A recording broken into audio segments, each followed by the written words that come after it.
பொங்கல் விழாவை இப்படி இல்லாம கொண்டாடுவாங்க அப்படிங்கிற மாதிரி எகிப்துல தமிழர்கள் பொங்கலை கொண்டாடி இருக்காங்க. எகிப்துல சங்கமம் 2024 அப்படிங்கிற பெயர்ல அந்நாட்டுல வாழ்ற தமிழர்கள் எல்லாம் ஒண்ணு சேர்ந்து பொங்கல் விழாவை வெகு விமர்சையா கொண்டாடி இருக்காங்க. இஸ்மாயிலியா அப்படிங்கிற இடத்துல இந்த விழா கோலாகலமா கொண்டாடப்பட்டு இருக்கு.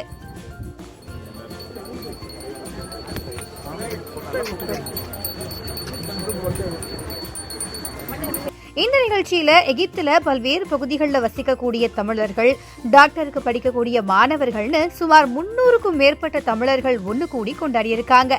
இந்த சங்கமம் நிகழ்ச்சியை ஒட்டி குழந்தைகள் முதல் பெரியவர்கள் வரைக்கும் எல்லாருக்கும் பல்வேறு விளையாட்டு போட்டிகளும் நடந்திருக்கு. அதுல கலந்துகிட்டு உற்சாகம் அடைஞ்சிருக்காங்க தமிழ் மக்கள்.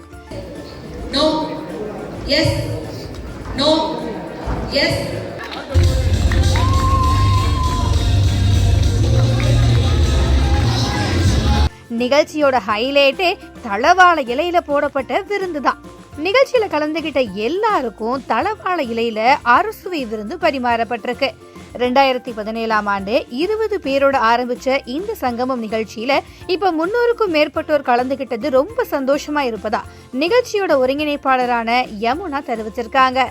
ஏன்னா இந்த சங்கமம் அப்படிங்கிறது முன்னாடி ஒரு 20 பேரோட ஆரம்பிச்ச சங்கமம் இன்னைக்கு 200 பேரோட, அதுக்கப்புறம் 300 பேர் வந்து கலந்துக்கிட்டு இப்படி எங்களோடது ஒரு 250 பேர் கொண்ட தமிழர் குழுவா ஒன்று அமைப்பா வந்து உருவாகிற காரணம் ஒவ்வொருத்தங்களும் தான். ஸோ இதில் கலந்துக்கிட்ட ஒவ்வொருத்தங்களுமே எங்களோட சீஃப் கெஸ்ட். அதனால எல்லாருக்குமே அந்த முக்கியத்துவம் இருக்கணும் அப்படிங்கிறதுனால நாங்கள் இன்னைக்கு சீஃப் கெஸ்ட்னு தனியாக இல்லை, இருக்கிற ஒவ்வொருத்தங்களுமே இங்கே சீஃப் கெஸ்ட்டாக இதில் இருந்தோம்.